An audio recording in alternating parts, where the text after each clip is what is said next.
우리 제목이 있습니다. 같이 읽겠습니다. 그럴지라도 사랑하시는 여호와. 아멘. 오늘 제목이 좀 길죠? 왜 이렇게 정했는지는 맨 마지막에 보도록 하겠습니다. 오늘 우리는 호세아서 첫 번째 시간을 갖습니다. 호세아 1장부터 3장까지 이야기를 좀 볼 텐데요. 내용이 그렇게 길지 않아도 할 얘기가 참 많은 본문입니다. 호세아서를 호세아 선지자가 언제 활동했는지를 얘기를 해야 호세아가 왜 이런 말을 했는지 알 수 있어요. 호세아 선지자가 활동했던 시기 1장 1절이에요. 우리 1장 1절 같이 읽겠습니다. 우시아와 요담과 아하스와 히스기야가 이어 유다 왕이 된 시대, 곧 요아스의 아들 여로보암이 이스라엘 왕이 된 시대에 부에리의 아들 호세아에게 임한 여호와의 말씀이니라. 아멘. 자, 지금 우시아, 요담, 아하스, 히스기야 시대에 호세아가 활동했대요.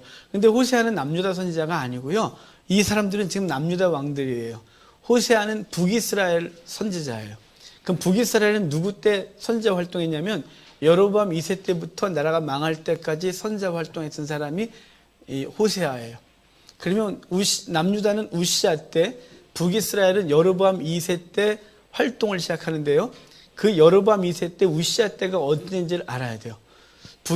전 이스라엘 역사 속에서 남북이 갈라지고 나서 솔로몬의 영광을 회복한 때다라고 말한 때가 이때예요. 비록 나라는 갈라져 있지만 북이스라엘도 남유다도 경제적으로 최고 부자일 때, 군사적으로 최강국일 때예요. 그 주변에 절대 강자가 없었거든요. 약 100여 년간. 이 여로보암 2세는 누구의 후손이냐면 예후의 후손이에요. 예후란 장군이 아합의 모든 씨앗을 진멸했었거든요. 그리고 그가 왕조를 이끌어가는데 예후부터 해서 4대째가 여로보암 2세고 여로보암 2세 아들 스가랴 때 나라가 망해요. 나라가 망하는데 죄송해요. 쿠데타로 정권이 바뀌고 그 여러 번의 쿠데타를 그 이후에 겪으면서 완전히 망하게 되는 게 이 북이스라엘의 역사예요. 그런데 여로보암 2세 때 가장 부강할 때예요. 왜냐하면 100여 년간 전쟁이 없었거든요.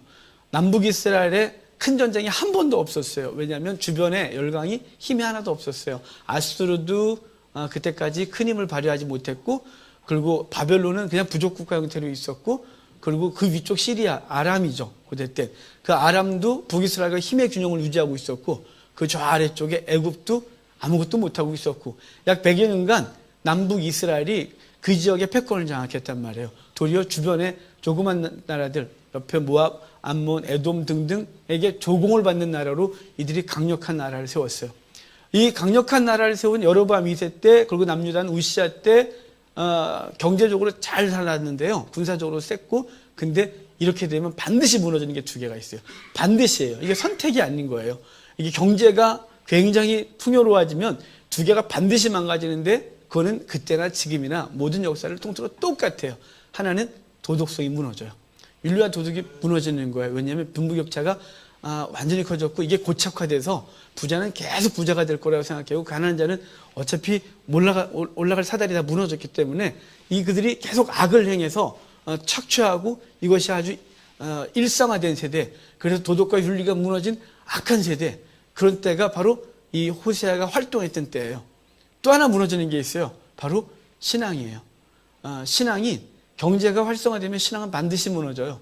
근데 그 신앙이 종교이기 때문에 그러죠. 종교 통계에 개인 소득 3만 불이 나오면 종교가 무너진다고 돼 있잖아요. 그건 모든 세계가 똑같아요. 모든 세대를 통틀어 똑같아요. 우리나라는 3만 불도 안 됐는데 계속 그 세대, 그 3만 불 입구에서 계속 돌아요. 그런데 이미 우리나라는 이미 3만 불 넘었다는 느낌을 갖고 있어요. 그래서 우리 종교가 다 무너졌어요. 근데 여러분, 정말 비참한 얘기지만 기독교는 종교라고 하면 안 돼요. 근데 기독교는 종교처럼 무너졌다는 게 사실이 슬픈 거죠. 그럼 종교와 우리 기독교는 뭐가 차이가 나냐면, 종교는요, 신을 세워놓고 그 신을 통하여 자기가 원하는 거 얻어내는 걸 종교라 그래요. 그게 종교예요. 근데 기독교는 신을 통하여 얻어내는 게 목적이 아니에요. 그 하나님과 인격적인 교제를 누리는 게 신앙이에요. 근데 그래서 신앙은 무너지면 안 되거든요. 생각해 볼까요? 부부가 있는데 그 부부가 어렵고 힘들 때 막 그래 우리 서로 위로하고 막 그랬어요. 근데 이 사람이 힘이 셀 때는 막 도와줬다. 이게 어떤 남편한테 아내가 이렇게 복종하면서 살았어요. 근데 이러잖아요. 내가 자식만 다 키우고 봐 내가. 막 이렇게. 그래서 자식 다 키워나면 그만 살아. 딱 황혼 이혼이 많아지잖아요. 그러니까 그게 종교예요. 그게. 그 어떤 힘 있는 자 앞에서 그냥 어쩔 수 없이 살아가는, 그리고 그를 통하여 생활비를 받아내야 되니까 그냥 꾹꾹 참고 있는 거. 그런데 정말 부부는 그렇지 않죠. 남편이 돈을 잘 벌 때나 실직을 했을 때나 아무 능력이 없을 때나 끊임없이 사랑하고 뭐 이런 것인 거죠. 자, 지금 우리가 믿는 그리스도, 그 기독교라는 종교와 신앙과 일반 종교의 차이는, 종교는 신을 앞세워 자기가 얻어내는 걸 하는 거예요. 그러니까 경제가 부유해지면 더 이상 구할 게 없는 거죠. 뭘 거기까지 가서 종교행위래요. 뭐 충분히 먹고 살만한데, 그래서 종교는 무너지는 거예요. 하지만 우리 신앙, 기독교 신앙은 절대로 이렇게 무너지면 안 되는 거예요. 근데 왜 한국 교회가 이렇게 확 무너지냐면 그동안 종교였거든요. 우리 기독교는 하나님과 인격적 교제보다는 종교였기 때문에 무너진 거예요. 그래서 10%도 안 되는 이 비참한 상황을 맞이한 거예요. 한편으로는 되게 슬픈데요. 한편으로는 과정을 겪어야 된다면 그래야 된다고 생각해요. 왜냐하면 제가 처음 신앙을 할 때 30년 전에 한국 교회는 4분의 1이 기독교다 그랬어요.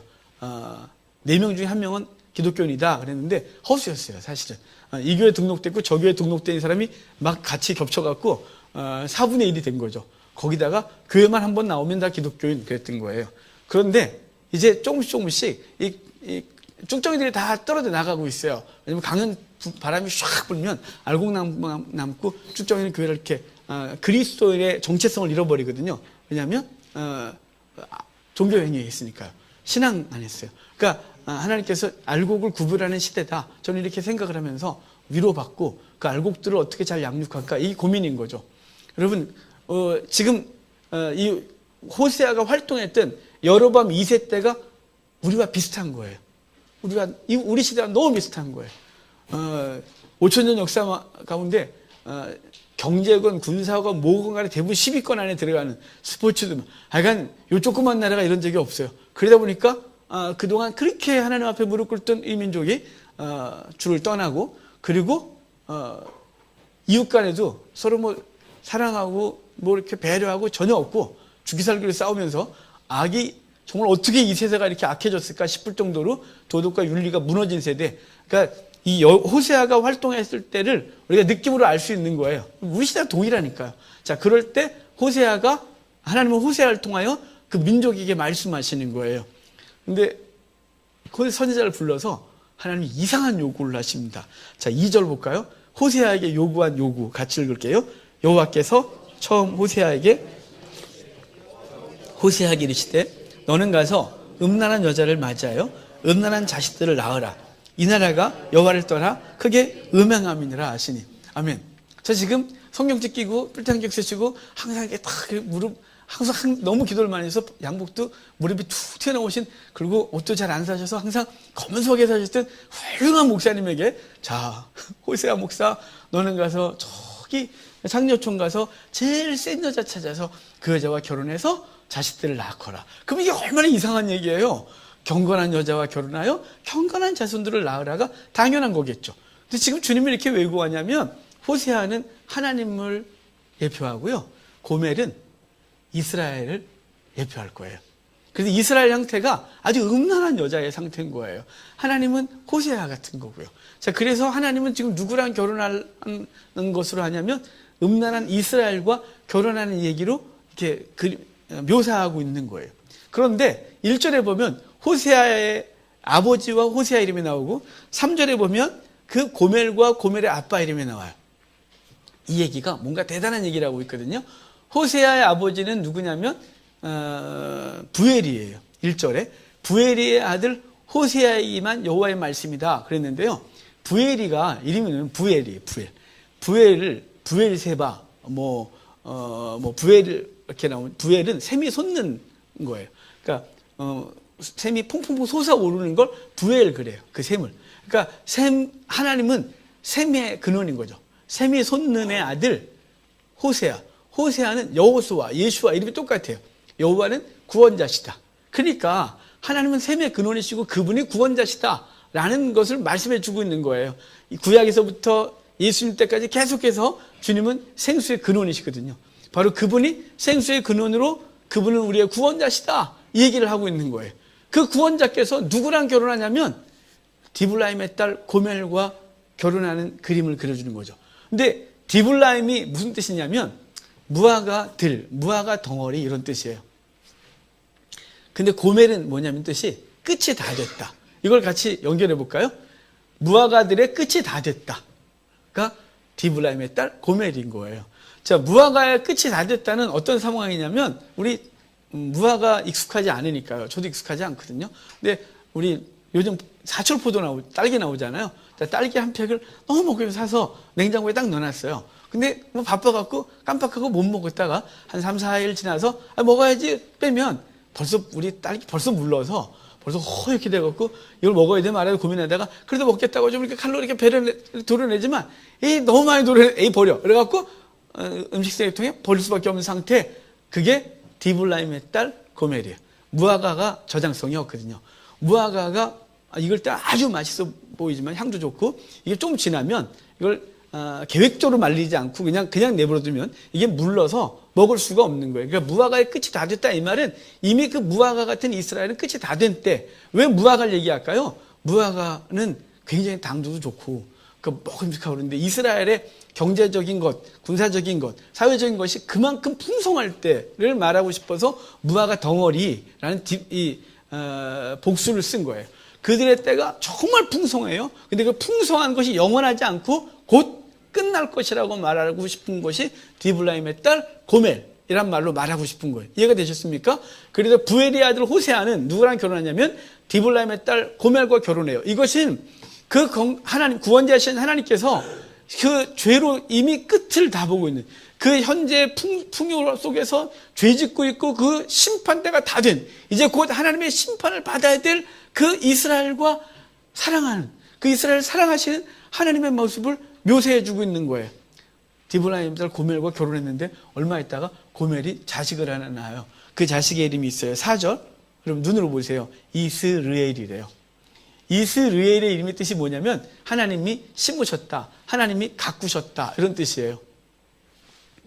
이스라엘에 가면 이스라엘 평야라고 있어요. 뭐든 심어서 잘 되는 땅이에요. 지중해 동쪽에선 가장 풍요로운 땅, 가장 옥토예요. 이스라엘이. 자, 이스라엘 이렇게 말하는 건 뭐냐면 하나님이 이스라엘을 심으셨거든요. 하나님이 그 백성을 그 가나안 땅에 심으셔서 그 백성을 돌보셨어요. 그걸 말하고 싶은 거죠. 근데 그 백성이 죄를 져서 그 백성을 심판할 이야기를 해주는 얘기가 이스라엘이에요. 사실은 이스라엘은 고멜이 낳은 호세와 고멜 사이에서 낳은 자녀가 아니에요. 고멜은 바람 펴서 어디 가서 딴 남자와 잠자리를 하고 아들 하나 데리고 들어온 게 이스라엘이에요.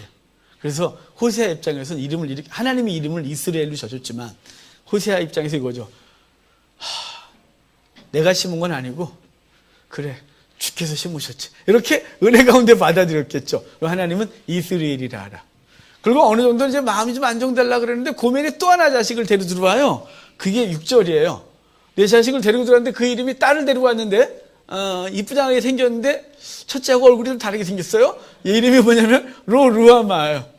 로는 부정접두사예요. 아니다 라는 뜻이고 루하마는 긍휼을 베풀다 이런 뜻인데 로루하마 그러면 긍휼을 베풀 수 없다 이런 뜻입니다.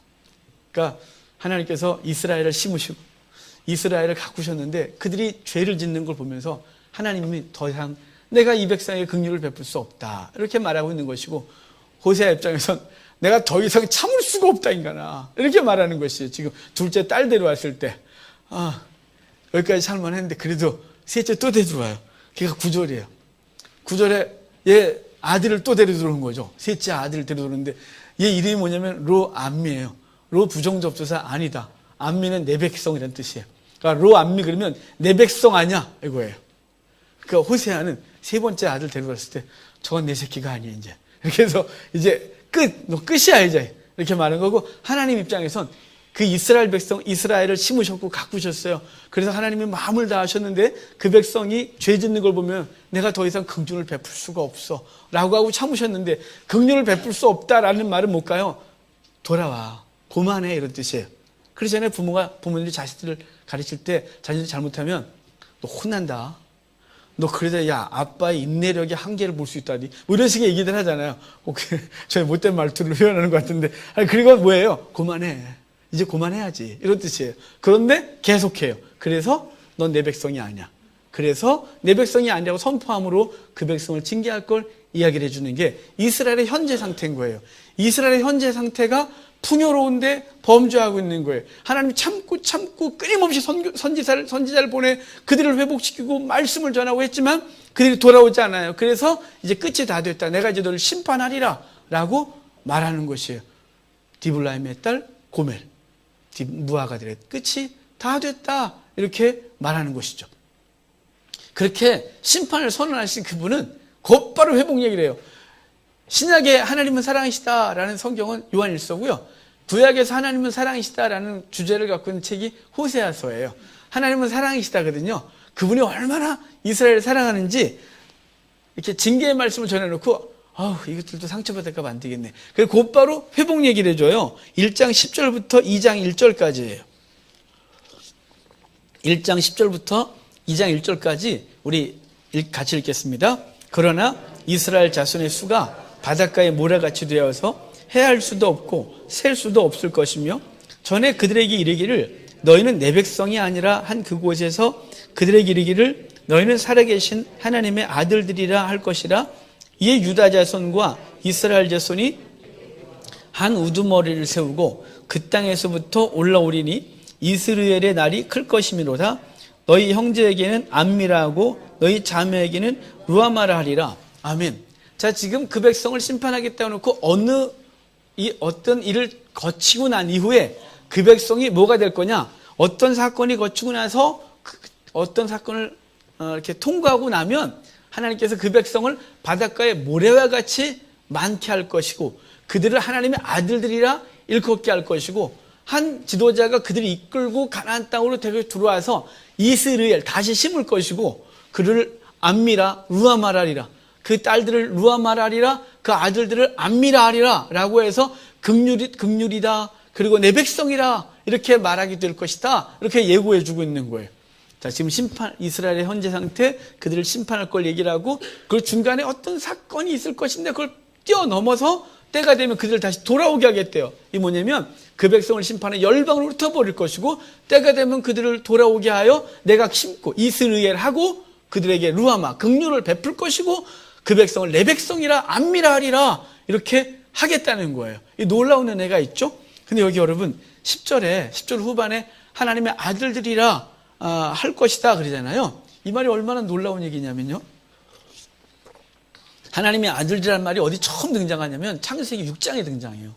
6장에 하나님이 사람 지었음을 한탄하시는데 왜 한탄하시냐면 하나님의 아들들과 사람의 딸들이 혼이 나요. 네피림을 낳아 하나님의 진노를 사게 돼요.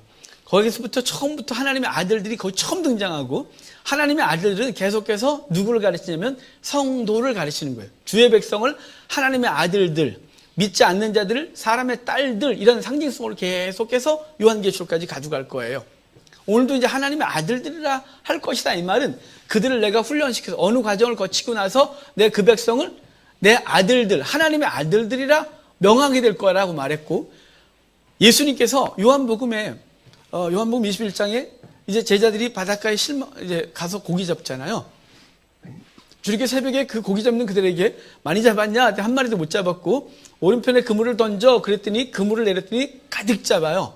베드로는 요한이 주시다라는 말을 듣자마자 다이빙해서 막 오고 그리고 주께서 고기 좀 더 갖고 와. 그랬더니 고기를 배 위에 올릴 수가 없어서 아예 그냥 그물째 끌고 왔어요. 그 그물째 끌고 온 걸 베드로도 같이 가서 다 끄집어 당긴 다음에 정결한 물고기를 샜는데 정결한 물고기가 153마리다 이렇게 돼 있어요. 모나미 153 있잖아요. 153이라고 돼 있어요. 이 153은 히브리어에 어떤 단어를 어떤 문장을 숫자로 바꾼 거예요. 그래서 숫자를 표기하는 게 없어서 알파벳이 숫자가 된다 그랬잖아요. 그래서 그럼 153은 대체 어떤 글을 숫자로 환산한 거냐면 베니 하 엘로임이라는 히브리어가 있는데 베니 아들들 하 정관사고 엘로임은 하나님이에요. 그 하나님의 아들들인 거죠. 그러니까 하나님의 아들들은 153인 거예요. 숫자로.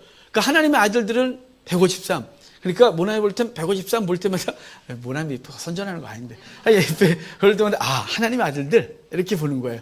그 하나님의 아들들은 절대로 내가 놓치지 않는다 이런 뜻이에요. 두 번의 물고기 잡는 사건이 있었잖아요. 베드로 처음 부를 때는 베드로 물고기가 물고기 찢어야 돼. 그분이 찢어요. 물고기가 도망가요. 그땐 성령이 아직 임하지 않을 때라 많은 사람이 예수님 따르지만 다 도망갈 걸 얘기를 하고 그 다음에 베드로에게 이 금을 내리라고 했을 때는 성령이 임하시고 난 이후에는 내가 당신의 백성, 내 백성, 하나님의 아들들은 단 한 마리도 놓치지 아니하고 다 끄집어내고 그 고기를 가지고 들어갈 것을 말씀하시려고 한 마리도 놓치지 않는다는 거예요. 누구를요? 하나님의 아들들. 하나님의 아들들은 절대로 포기하지 않는 거예요. 하나님께서 당신의 아들들이니까 그 자녀가 무슨 짓을 해도, 그 자녀가 때로는 방황을 해도, 때로는 그 자녀가 부모가 당신이 아버지냐고 막 소리를 질러도 그 아버지 대신 하나님은 그 아들들을 버릴 수 없는 놀라운 은혜를 요한복음이 말해주고 있거든요. 자, 지금 여기 다시 한번 하나님의 아들들이 되게 하려. 누구를요? 그 못된 것들.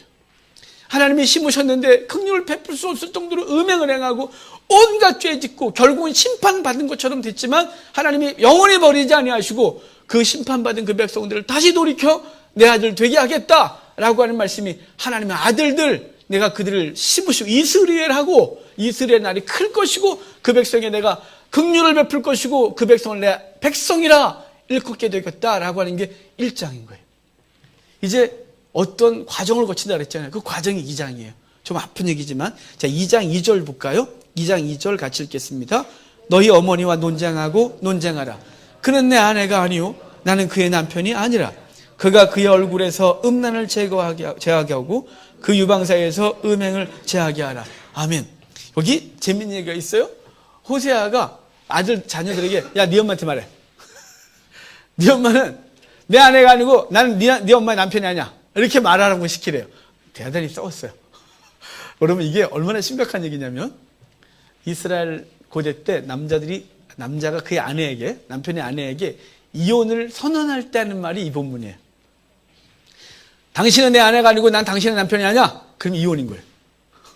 이슬람에서는 이런다며요. 이혼, 그럼 이혼이라며요. 참 나빠요, 다들. 그래서 여자의 의견도 있는데, 여자가 할 말은 아니에요? 여자가, 난 당신의 아내가 아니고, 여자는 가능한 게 아니고, 남편이 하는 얘기예요, 이거. 기분 나빠하지 마세요. 고대 때 그랬으니까. 저 지금 남편이 아내를 향하여, 당신은 내 아내가 아니고, 난 당신의 남편이 아니야. 라고 하면 이혼인 거예요. 지금 그렇게 말하래요. 이혼 선포하래요. 왜냐하면 그 엄청난 죄를 졌으니까요. 여인이 결혼했는데 자기 자식은 하나도 없고 온통 이상한 애들 셋 데리고 들어와서 자기 자식이라고 입적을 해야 되니 얼마나 답답해요, 호세 입장에서. 그래서 이혼이라고 말해. 이렇게 말해놓은 거예요. 그럼 그게 이혼이 됩니까? 그래. 하나님은 사랑이신데. 하나님은 사랑이세요. 호세아는 사랑이에요. 자, 5절 봐요. 5절에 그 여인이 했던 걸 그대로 말해줘요. 5절 같이 읽겠습니다. 그들의 어머니는 음행하였고 그들을 임신했던 자는 부끄러운 일을 행하였나니 이는 그가 이르기를 나는 나를 사랑하는 자들을 따르리니 그들이 내 떡과 내 물과 내 양털과 내 삶과 내 기름과 내 술들을 내게 준다 하였습니다. 자, 지금 고멜은 음행을 하였고 그 자녀들 셋은 다 이상한 놈들이 잠자를 해서 그래서 걔네들 임신했던 자들은 음행을 했고 부끄러운 일을 행하였대요. 그러면서 이제 그러면 왜 고멜은 그 남자들 세 남자가 다 다르겠죠? 얘네들 얼굴이 다 다를 것 같아요. 그러니까 왜 쫓아다녔을까요? 거기 본문에 나와요. 그들이 뭐라 했냐면 그 남자들이 내가 뭐 줄게 그랬다는 거죠. 그 남자들이 유혹을 하면서 내 벤츠 한 대 사줄게. 따라와. 그래서 내가 루이비통 어때? 아는 명품이랑 루이비통밖에 없어서 어때? 내가 저기 스카이캐슬 한 채 사줄게 어때? 이렇게 해가지고 이렇게 그러니까 어제 그래 그래갖고 호세 아저씨는 맨날 성경만 보고 앉아갖고 주여 이러고 있고 재미 하나도 없는데 그는 멋있고 막 쫙 빼있고 막 바짝바짝하는 게 멋있게 말하는데 막 벤츠 사준대지 루이비통 사준대지 뭐 스카이캐슬 사준대지 막 괜찮은 것 같아. 그래서 따랐대요. 그래서 여러분 왜 우리가 주의 백성으로 살면서 왜 이렇게 세상에 기웃거리나요? 저나 여러분들이 세상이 우리 가운데 이걸 준다고 자꾸 유혹을 해요. 나하고 짝하지요. 그럼 네가 그렇게 무릎 꿇어서 그렇게 기도한다고 뭐 얻지도 못해놓고 그래 그렇게 신앙생활해서 우리 부자 됐어 네가 아이고 나와 그래놓고 세상이 자꾸 우리를 유혹해요. 그럼 세상이 이걸 줄 것 같은 거예요. 줄 것 같은 거예요. 줄 것 같은 거예요. 줘봐야 짝퉁이나 주고 아무것도 없는데 그거 얻는 것 같은 거예요. 그래서 이 여인은 계속해서 그 남자들을 따라다녔대요. 그 여인은 누굴까요? 우리예요, 우리. 음란한 우리요.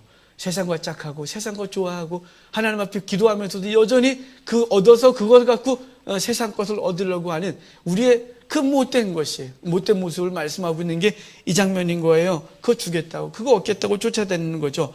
그러면 호세아가 포기하냐? 포기 못해요. 호세아는 고멜을 절대로 포기하지 않아요. 그래서 6절에 포기하지 못하기 때문에 6절 같이 읽게요. 그러므로 내가 가시로 그 길을 막으며 담을 쌓아 그로 그 길을 찾지 못하게 하리니. 자, 지금 호세아가 고멜이 여보 잠깐 나갔다 올게요. 그러면 그럴 수 없잖아요. 왜냐면 나갔다 올게요. 그러면 또 딴 남자 만나러 갈 거니까. 오늘 설교 되게 이상한데, 아이가. 네, 그럴 거니까요. 그러면 호세아 입장에서는 그 여인을 못 가게 되니까 가시로 담을 쌓겠대요.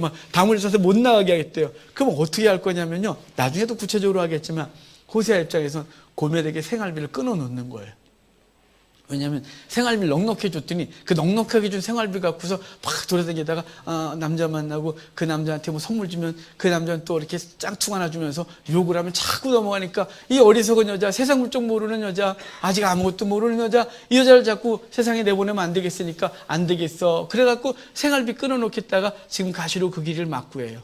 그래서 그 생활비 끝난다는 얘기가 저 뒤에 7절, 8절 보면 내가 그에게 준 거였는데 그는 그 남자가 준 줄 안대요. 다 내가 줬는데 걔는 그거 받아갖고 좀 미끼 하나 던지는 건데 그 미끼 물고 정신을 못 차리네, 내 아내가. 그래서 안 주겠다고 하면서 9절 봐요. 9절. 이제 그 슬픈 얘기가 있어요. 9절 같이 읽겠습니다. 그러므로 내가 내 곡식을 그것이 익을 계절에 도로 찾으며 내가 내 새 포도주를 도로 찾으며 또 그들의 벌거벗은 몸을 가릴 내 양털과 내 삶을 빼앗으리라. 아멘.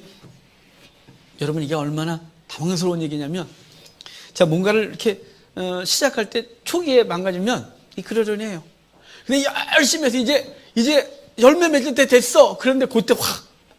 여러분, 농사는요 도박이래요. 여기 농사, 우리 친구들이 뭐 시골에 농사 짓는 친구들 많으니까 그거 보면 뭐 어떨 때는 뭐 들깨 농사를 져서 1억을 벌었다는 둥, 뭐 누구는 뭐 했다 완전 망했다는 둥, 올해야 내가 도라지 농사하면 도라지가 다 썩어서 한도 못 겠어요. 이런 친구들도 있고. 그래 열심히 했는데 가을에 이렇게 보면 아무것도 없는 때가 있는 거예요. 아무것도 못 거든. 얼마나 힘들겠어요, 농사 짓는 친구들이. 그 대박 터졌다는 얘기만 들으면 애들이 그래서 올해 들깨 농사 무지하게 진대요. 작년에 들깨 농사 1억 벌었다고. 그래서 저희 동네 가면 온통 들깨 같아요. 저 시골에 가면 또 농사 져야지 또 그러지 마세요. 그러니까 그런데 자, 지금 어떻게 하냐고요? 기대하고 졌어요. 들깨를 막 심었어요. 그리고 이제 가을에 이제 들깨를 거두려고 했는데 그의 들깨가 안 되는 계절이었어요. 그래서 쫄딱망한 거죠. 여기 그렇게 말하는 거예요. 내가 뭘 계절을 거둘 계절에 그때 치고, 그리고 포도주를 이제 맛이 한참 될 때 보니까 그게 막 깨져갖고 엉망돼 있고, 그리고 하여간 뭔가 되려고 할 때 다 치겠다 이 말이에요. 가장 슬픈 거죠. 가장 비극인 거예요. 요새 우리나라를 온통 붙들고 있는 게 스카이캐슬이라며요. 저 못 봤어요. 들은 얘기가 하도 많아갖고 하도 주변에서 얘기를 해서 웬만큼은 알 것 같아요. 근데 거의 끝을 하여간 안다고 그러는데, 그러니까 뭐 드라마 뻔하지 않겠어요. 안 좋게 한자는 다 망하고, 그리고 정신 차리면서 바른 게 뭐다, 뭐 이런 얘기 하지 않을까요? 뭐 그럴 것 같아요. 우리 자녀 교육 잘못 시켰구나, 뭐 이러면서 엉망인 이 시대. 우리가 그대로 우리 모습이죠. 뭐 우리가 돈만 있으면 그렇게 안 했을까요? 돈만 있으면 우리도 스카이캐슬 가서 막 애들을 너는 의사가 법관이 돼야 돼, 막 이러면서 애들 잡겠죠?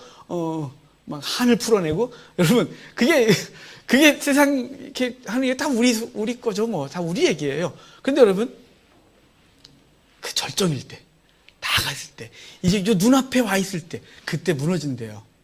주님께서 지금 말씀하고 있는 거예요. 이스라엘이 최절정이라고 할 때 무너진대요. 저 목회 19년 했잖아요.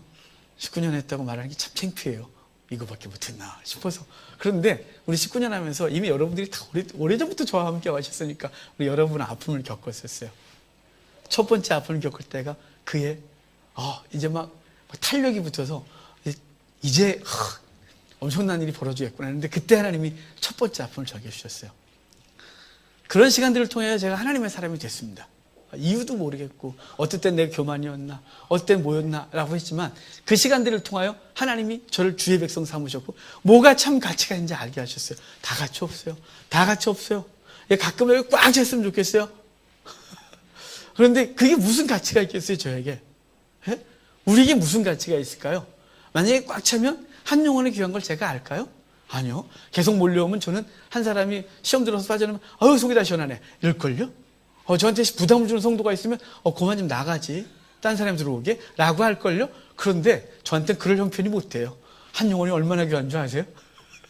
그 한 영혼 때문에 잠 못 이루고 온통 기도하는 것이 저에게 때로는 힘들지만 그것 때문에 하나님은 저를 주의 백성으로 만드셨어요. 참 목사로 만들고 계세요. 저는 그게 저한테 너무 큰 은혜예요. 그거 포기하라고요? 절대 포기하지 않아요, 저. 왜냐하면 별로 중요한 게 아무것도 없다는 걸 개인 단독 목회 20년 하면서 깨달았어요. 별것도 없어요. 어차피 주께서 오늘 좀 부르시면 다 놓고 가야 돼요. 근데 뭘 그렇게 가치 없는 걸 그렇게 싸웠나? 그걸 모으려고 그렇게 애썼나? 왜 이렇게 수단 가방과 안 버리고 그 짓을 했었나? 하나님 앞에서 얼마나 부끄러움을 당하려고 내가 그 짓을 했었나 싶거든요. 절대 그럴 일 없는 거예요. 여러분, 지금 하나님께서 우리로 하여금 깨닫게 하시는 거죠. 왜냐하면 그것이 최고라고 여기던 그들에게, 이스라엘이 그 세상적으로 가장 최고라고 생각하면서 막 달려가던 그들에게 아니 이제 고만해야지 그래서 그들을 징계하시는 거예요. 히브리 12장에 징계란 단어 우리 여러 번 했잖아요. 징계란 단어가요, 우리 징계라고 번역했기 때문에 이상하게 된 거예요. 파이데이아 이란 단어는 그냥 사람 만들다, 훈련하다, 교육하다 이런 뜻이에요. 그러니까 우리에게 벌어지는 사건은 때로는 오늘 본문대로 하면 벌을 받은 거죠. 징계를 당한 거예요. 때로는요, 아무 이유가 없는데, 객관적으로 아무리 내가 뒤집어서, 막 다 뒤집고, 내 삶을 다 돌아봐도, 내가 이렇게 당할 일이 없는데, 왜 나한테 이런 일이 벌어졌나 싶을 때가 한두 개가 아니란 말이에요. 근데 그걸 징계래요. 이 파이데이아, 이 말은, 이 파이데이아란 말은 뭐라고요? 하나님의 사람 만드는 과정이라고요. 그 이유가 있든 이유가 없든 내게 주어지는 모든 시간들은 하나님이 당신의 백성으로 만드는 시간들인 거예요. 그 시간들이 죽을 것 같죠? 어찌 쉽겠습니까? 요 짤방이라고 하잖아요. 제 TV가 없어서 안 봐요. 근데 인터넷 검색하다 보니까 잠깐 나와요. 이번엔 뭐 진짜 사나인가? 거기 30km 군장을 메고 막 뛰는데 1시간 반만 애들이 헉헉 하고 들어와요. 아유, 그까짓 걸 그렇게. 저희 군대에 있을 때 30km 군장 메고 10km를 1시간 만에 주파해야 됐어요. 전 부대가 하나로 탈락하면 다시 뛰었어요. 제가 또 그런 부대를 나왔습니다, 제가. 그래서 저걸 그래 1시간 반에 뛰는데 저 죽을 똥싸네 저것들이. 이렇게 제가 그랬거든요. 여러분, 근데 그거 하려면 얼마나 힘들었겠어요. 매일 산악구 버렸어요. 매일. 타이어 끌고 맨날 뛰었어요. 그러고 나니까 10km, 30km 메고 1시간에 10km 아무것도 아닌 거예요. 좀 힘들긴 해요. 소금 2알 먹고 뛰어야 돼요. 죽을까봐. 그런데 여러분 무슨 얘기를 한가요? 훈련. 하나님 주의 백성 만드는데 그 훈련할 땐 죽을 것 같아요. 산악구하면 막 헉헉거리고 죽을 것 같아요. 그거 쓰러질 것 같아요. 타이어 먹고 뛰면 죽을 것 같아요. 그거 죽을 것 같아요. 오죽하면 소금 먹이 뛸까요? 죽을까봐. 그런데 그 시간 지나고 나면 날아다니는 거예요. 여러분, 주의 백성들이 오늘 파이데이아가 있어요. 우리 삶 가운데 여기 본문에 이스라엘 백성은 파이데이아가 왜 있는 건가요? 죄 때문에요. 끊지 못하는 죄악 때문이에요. 우리에게는 난 객관적인 죄를 짓지 않았지만 하나님과 관계를 잘 모르는 거예요. 인격적인 교제가 없는 거예요.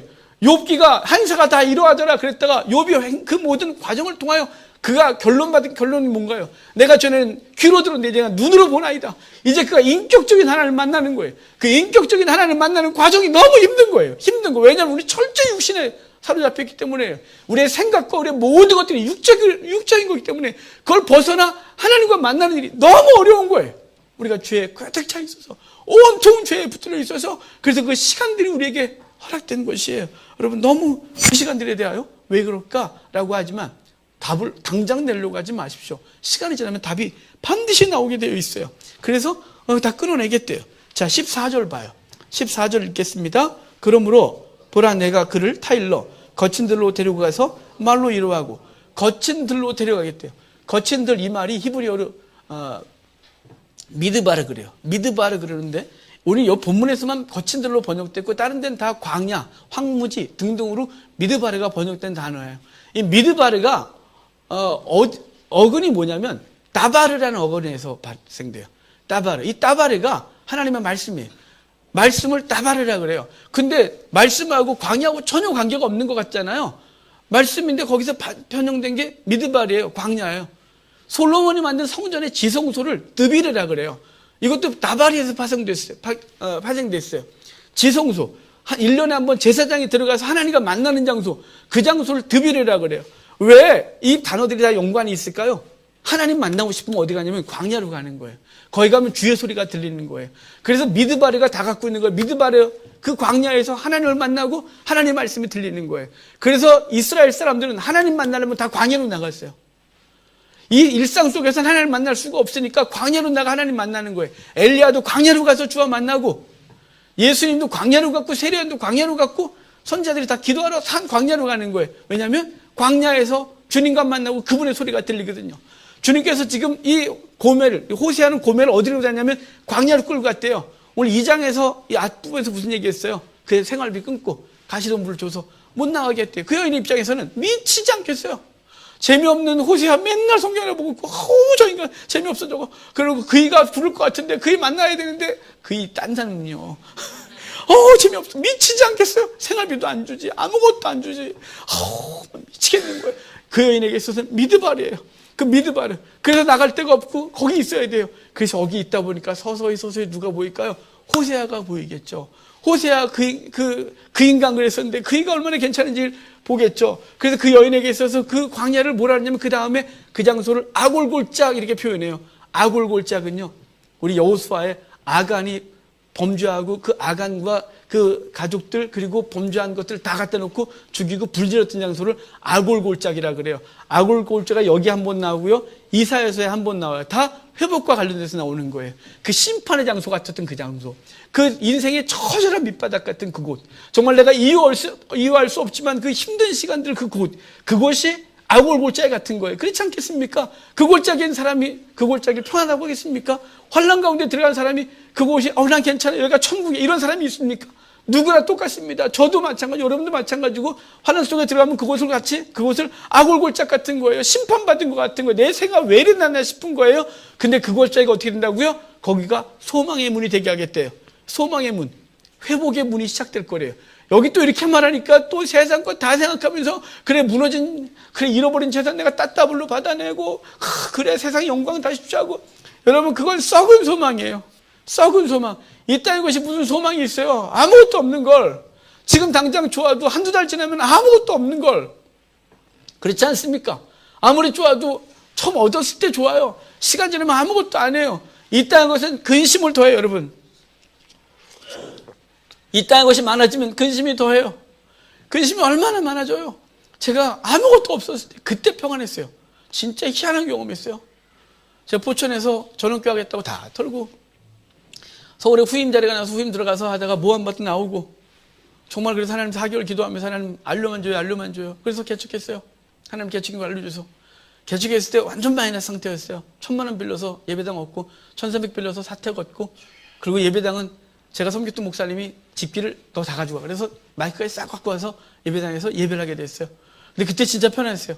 저는 평안했어요. 우리 집사람이 힘들었어요. 왜냐면 한 달에 생활비 20만 원, 30만 원 갖다 주고, 저는 어려운지 몰랐어요. 그러니까 만약에 제걸 알았으면 제가 이렇게 하나님 앞에 개척할 때, 저 우리 가족 굶기면 저 일할 거예요. 서약할 때 이중직 갖지 않겠다고, 돈벌이 하지 않고 이것만 하겠다고 서약하고 목사 안수 받았거든요. 그러니까 만약에 우리 집사람이 20만 원, 30만 원 갖고 생활하는 걸 제가 갖다 주는 거 제가 몰랐을 거를. 제가 이해가 안 돼요. 그 까맣게 하나님이 안 보이게 하셨으니까 제가 그 시간들을 버티지 않으면 전 일하러 다녔어요. 근데 저희 집사람은 나중에 제가 행복했다니까, 그래 왜 했더니 20만 원 30만 원 갖다 주고 좋댄다. 그래서 몰랐어요. 저 진짜 몰랐어요. 몇 년 지나서 저희 집사람 얘기를 했어요. 참 우리 큰애는 뭐 버진 피고 하여간 참 적달 수 없어서 여러분, 근데 그때 저 편안했어요. 정말 편안했어요. 아무것도 지킬 게 없다는 게 그렇게 평안한 줄 몰랐어요. 근데 언제부터 근심이 시작됐냐면요, 성도들이 조금씩 늘면서 저 김포 쪽에서부터 성도들이 왔어요. 제가 광명우동에서 개척을 했으니까 김포 쪽에서 오니까 차를 운행에 대해서, 그래서 스타렉스를 거의 전액 할부로, 여기 뭐 다 증인들 계시니까 거의 샀어요. 그때부터 잠이 안 와요. 왜냐면 차 누가 긁고 갔을까 봐요. 그러니까 새벽에 들어가서 차 먼저 보고, 사무실에 집에 들어가서 차 먼저 한 바퀴 돌고 확인하고 들어가고, 월세는 왜 이렇게 월세래요. 할부는 왜 이렇게 빨리 돌아오는 거예요? 할부가 머리가 터지고 아프고. 정말 많은 재물은 근심을 더한다는 말씀이 100% 맞는 거예요. 그럼 이 땅 가운데 많이 쌓고 계시잖아요, 여러분이. 그 쌓은 것들 다 근심거린 거죠. 그렇다고 다 내려놓자니 또 다른 근심이 있을까? 못 내려놓겠고. 왜냐면 우리 아직도 여전히 세속적이거든요. 저도 마찬가지예요. 저도 마찬가지로 육신의 삶을 여전히 살면서 육신적인 생각이 저를 붙들고 있어서 내려놓는다고 끊임없이 외치고 내려놓으려고 몸부림을 치지만 여전히 그것들이 저를 주장해요. 그거 많이 된다는 게 아니에요. 그거 많아지는 소망이 아니에요. 그 거친들을 뭐라고요? 아골골짜기로 말하고 아골골짜기로 소망임을 삼겠다는 말은 참된 걸 알겠다는 거예요. 그걸 산소망이라 그래요. 하늘에 시민권이 있는 걸 알게 하는 거예요. 이 땅에 썩을 것은 더 이상 마음을 두지 않는 것이에요. 참가치가 무엇인지 아는 것, 그것이 산소망인 거예요. 저 목회하면서 하나님께서 여러 번 아픔을 겪게 하셨어요. 그것 때문에 목회의 본질이 뭔지 알아요. 그래서 더 이상 썩을 것 추구하지 않아요. 쓸데없이 영혼들 끌어내는 우리 교회 모아놓는데 관심 없어요. 우리 교회 오면 도리어 제가 내쫓아버려요. 제 성경 공부해서 우리 교회 오면 제가 다 보내잖아요. 여러분 그거 다 왜요? 예전 같으면 안 그랬어요. 예전 같으면 저 다 모았어요. 저도 많이 모으고 싶거든요. 저도 남들한테 얼마나 하면 돼요? 성도가 몇 명 돼요? 10만 명이에요. 저도 이렇게 말하고 싶은 사람이에요. 그런데 그게 아무 가치가 없다는 걸 하나님이 철없는 저를 여러 번의 아픔, 아골골짜기 같은 그 골짜기에서 충동살동하면서 목회냐 사는 것 자체도 너무 힘들고 제 목회자로서의 자존감 다 상하고 가장으로서의 자존감 다 못 내려놓고 정말 왜 이렇게 어려운데 할 정도로 시간을 오래 거치면서 참 같이 알았어요. 지금은 하나님께서 알아서 하시고 주님 하나님 저는 일을 저지르고 하나님 저는 이걸 할게요. 주님 이걸 할게요. 하나님이 알아서 책임지시기로 저는 예전에 이걸 다 책임져서 이것까지 해야 되는 거였어요. 이걸 하려니 이걸 많이 모아야 되겠죠. 이걸 하려니까. 그래서 이걸 수단과 방법을 가리지 않았던 거예요. 근데 이건 내 관심이 아니에요. 하나님 앞에서 내가 무엇을 할까요만 관심이에요. 주님께서 그것에 대해서 하시겠죠. 그 하나님께서 저에게 그 환난을 통해 알게 하신 놀라운 은혜가 있었다 이 말입니다. 자, 그러고 나니까 자 16절 한번 볼까요? 16절 같이 읽어요. 여호와께서 이르시되 그날에 내가 나를 다시는 내 발이라 일컫지 아니하리라. 자, 이 말은 뭐냐면요. 고멜이 그동안 남편한테 주인님 이렇게 말했다는 거예요. 왜 주인님이냐면 자, 호세 입장에선 고멜 입장에선 뭐 이 사람이나 저 사람이나 항상 자기 사가는 사람들이에요. 워낙 잘 나가는 여자였기 때문에 고멜이 가는 술집마다 대박이 터지거든요. 고멜이 가는 업소마다 대박이 터지니까 그 업소 사장들께서 와갖고 막 엄청나게 돈을 주고 사가는 거예요. 그러니까 항상 팔리는 입장이에요. 근데 어느 날 요번에 새로운 포주가 이상해요. 뿔탄경 쓰고 무릎 푹 튀어나온 양복 입고 성경 찍기고들이 저 아가씨를 제가 얼마면 될까요? 돈 주고 사갔어요. 자기는 이상한 포주네 왔는데 이 사람이 일은 안 시키고 생활비만 주고 있는 거죠. 그러니까 생활비 떨어지면 남편 같지 않으니까 재수가 없잖아요. 범생이고 자기 날라리고. 그래서 저기 생활비가 떨어졌어요. 그럼 생활비 주고 그랬어요. 그러다가 이 어려움을 겪고 나서야 이 광야에서 그분과 만나고 그분의 소리 듣고 나니까 그때서 이렇게 말하는 거죠. 제가 다시는 당신을 내 주인님이라고 말하지 않고 남편이라 일컫겠나이다 라고 해서 관계가 회복된 거예요. 종교 생활에서 하나님과 인격적 만남으로 이루어지는 거예요. 우리가 처음 신앙생활 때 종교행위하죠. 절대 잘 통하여 내가 뭘 얻고자 해서 나오는 거예요. 평안도 얻고 싶고 모두 얻고 싶고 하지만 과정을 거치면서 누구와 만나면 인격자이신 주님과 만나고 그래서 이제 우리 입술에서 당신은 내 남편입니다 라고 말하게 되는 거죠. 떠날 수 없는 관계 되는 것이에요. 그게 이제 뒤에 쭉 이렇게 말씀하게 되는데요. 자, 3장 1절 갈게요. 중간에 좀 띄워놓고 나중에 읽으세요. 거기는 3장 1절 같이 읽겠습니다. 여호와께서 내게 이르시되 이스라엘 자손이 다른 신을 섬기고 건포도 과자를 즐길지라도 여호와가 그들을 사랑하나니 너는 또 가서 타인의 사랑을 받아 음녀가 된 그 여자를 사랑하라 하시기로. 자, 여기 얼마나 놀라운 은혜가 되면 제목과 같아요. 그 여인이 이스라엘 자손이 우상을 섬기고 건포도 빵을 좋아할지라도 그걸 즐길지라도 내가 내 백성을 사랑하겠다 그래요. 여호와가 그들을 사랑하리니. 그러니까 여기 우상 숭배하고 건포도 빵이란 그 포도와 관계된 건 성경에서 인간의 극한 쾌락을 상징해요. 인간의 쾌락을 포도와 관계하는데 관계에서 말하는데 그 백성이 쾌락을 추구하고 우상 숭배하고 그런단 말이죠. 우리하고 비슷하죠. 우상 숭배 안 하면 쾌락을 추구하든지. 사실은 여호와를 말하지만 우리가 우리 속에 또 다른 우상 세워놓고 그 우상을 정말 그걸 신처럼 여기면 살아가고 있는 우리들, 그럴지라도 주님은 사랑하신다 이렇게 말하는 거예요. 그럴지라도 우리가 이렇게 세속적이고 하나님 보시기에 악하고 세상과 음행한 삶을 살지만 그럴지라도 사랑하는데 왜일까요? 당신의 백성이니까요. 하나님의 알들이니까요. 버릴 수가 없는 거예요. 그래서 또 그를 사고 또 그를 사랑하고 또 데려오고 그러는 거예요. 또 데려오고. 근데 데려오는데 대가를 지불해요. 2절이에요. 2절 여러분 눈으로 보세요. 은 15개와 보리 한 호멜 반으로 그를 다시 사고 그래요. 얼마나 자주 나갔으면 다시 사오는 거예요. 또 사오고.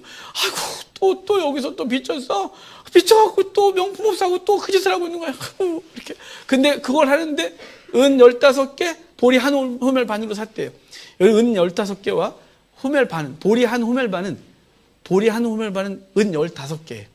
그 은 15개 더하기 은 15개. 은 30으로 사면 될걸? 왜? 은 30이라고 말하지?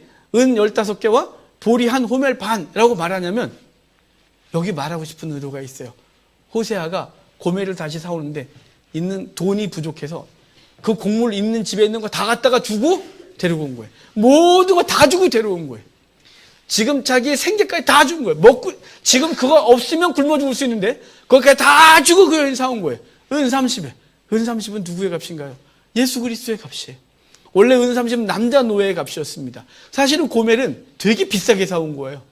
여자는 이렇게 비싸게 안 팔리거든요. 근데 남자 노예가 은 30이었는데, 은 30으로 샀어요. 이걸 무슨 얘기할 거예요? 주님께서, 하나님 아버지가, 좋아요, 여러분. 하나님의 아들들이라고 이름을 갖고 있으면서 세상과 짝하고 세상과 우상처럼 섬기며 그것들이 뭘 준다고 하여 주일날은 주 앞에 주여 하고 집으로 돌아가면 여전히 세상과 추구하며 짝하고 그것들을 얻어내기 온갖 수단과 방법을 가리지 아니하고 거기서 온갖 자식들을 낳고 이스라엘, 로암미, 로루아마 막 낳으면서 주 앞에 오는 우리들을 향하여 주님은 하나의 대책을 세우셨어요. 세상과 짝하고 세상에 이미 계속 가 있는 우리를 향하여 아들을 내어주시고 있는 거 다 해요. 자식이에요. 아들 다 해요. 여러분의 자녀들이 세상에서 그렇게 훌륭하지 않아도 세상 거 다 준다고 바꿀 수 있어요? 바꿀 수 있다는 사람 예배가 끝나면 저한테 와주시죠. 제가 축복 기도해 주시고 드리고 아니 축복 기도는 저주를 해드리겠습니다. 여러분 우리의 자녀들이 그렇게 훌륭하지 않아도 세상 다 주고 자녀가 바꿀래? 못 바꿔요, 전 죽어도 안 바꿔요. 저는 하나님, 신앙적인 거 말고, 하나님과 관계성 말고, 인간적으로 내게 주어진 것 중에 가장 중요한 게 뭐냐? 자녀죠, 당연히. 그 자녀를 목숨 걸 수 있죠. 어느 부모가 자녀를 위해서 목숨을 안 걸어요? 근데 그 자녀를 다 바쳤대요. 누구 때문에? 우리 때문에요. 하나님께서 그 아들을 다 당신의 전부를, 우리를 사기 위해서, 우리를 대가를 지불하고 당신의 백성을 다시 사기 위하여 그 사단에 노예된 우리들을, 그 세상과 짝하여 자신이 어떤 짓을 하고 있는지 모르는 우리들을 불어오시고 다시 당신의 백성으로 삼으시고 우리를 하나님 아버지를 주님, 그 관계에서 먼 관계에서 부르는 우리들을 남편이라 이렇게 부르게 하겠대요. 아버지라 이렇게 부르게 하겠대요. 그래서 저와 여러분 이 자리에 있는 것이 그걸 누굴 통해 할 거냐면 맨 마지막에 3장 4절에 보면 다윗을 통하여 바로 예수 그리스도를 통하여 그를 하시겠다고 여기 말하는 거예요. 그래서 맨 마지막에 보면 마지막 날에는 여호와를 경외함으로 여호와 그의 은총으로 나아가리라. 그의 은총으로 나아가리라 라고 말해요. 그가 준 수확물 가운데, 그가 준 예산 가운데로 나아가리라 이렇게 말해요. 어디로 가나요? 우리 그분의 품에 안길 것이에요. 여러분 이 호세아서는 1장부터 3장까지가 호세아와 고멜의 관계를 통해서 하나님과 이스라엘의 관계를 얘기를 했어요. 자, 이것은 우리에게 있어서 하나님과 우리를 표현하는 거죠. 우리는 여전히 세상과 짝해요. 우리는 무화과 같은 거예요. 끝이 다 된 무화과 같은 거예요. 그 심판이, 그 죽음과 함께 저 영원한 지옥으로 달려가야 될 우리들인 것이에요. 근데 주님께서 우리를 너무 안타까이 여겨 당신의 아들들을 버릴 수 없어. 이 땅 가운데 가끔 광야로 몰아내시는 거예요. 미드바루를 가게 하시는 거예요. 죽을 것 같은 거예요. 그 시간 너무 힘들어요. 왜 나를 그리시냐고. 왜 내 인생을 이렇게 몰아넣으시냐고. 하지만 그거 없었으면 주님 못 만났어요. 그거 없었으면 우리 주의 백성 안 됐다 이 말이에요. 그 시간들을 통하여 주의 백성 되고 참 가치가 있는 것이 무엇인지 알고 기꺼이 세상 것들을 내려놓고 하나님을 섬기는 자로 서고 그래서 자연스럽게 주께서 부르셨을 때 그분 앞에 서는 것이 어색하지 않고 그분의 품 안에서 영원히 찬송할 날을 소망하며 오늘을 살게 하시는 것입니다. 여러분, 예수 그리스도의 은혜가 우리 가운데 있습니다. 이 은혜 갖고 한 주를 또 사십시오. 종교 생활하지 마십시오. 그분 앞에서 떨면서 혹시 잘못될까 봐 벌벌 떨고 뭘 얻어내려고 신앙의 행위를 여러 가지 하고 그러지 마십시오. 그분이 얼마나 불행해요. 그분이 얼마나 답답해요. 사랑으로 나와야죠. 그분이 우리를 사랑하시고 놀라운 사랑 때문에 우리도 그분 사랑하여 우리의 신앙을, 우리의 삶을 드리는 거예요. 주님 사랑하는 것 때문에 기꺼이 행하는 거예요. 우리의 배우자 사랑하기 때문에 우리가 기꺼이 우리의 욕구와 우리의 욕심과 우리의 성향들 다 내려놓고 그를 사랑하는 것 때문에 그가 원하는 일을 행하는 것처럼 우리도 하나님 앞에서 그분이 우리를 사랑하시는 놀라운 은혜, 당신의 아들, 아니 당신의 전부를 내오신 그분의 은혜를 기억하고 우리도 그분 앞에서 한 주를 또 어떻게 살까 고민하고 이 땅에 성도로 살아가 세상 사람들이 빛을 찾을 때 여러분들을 찾고 여러분을 통하여 그리스도를 발견하게 하는 놀라운 은혜가 저 여러분 가운데 있기를 바랍니다. 다 같이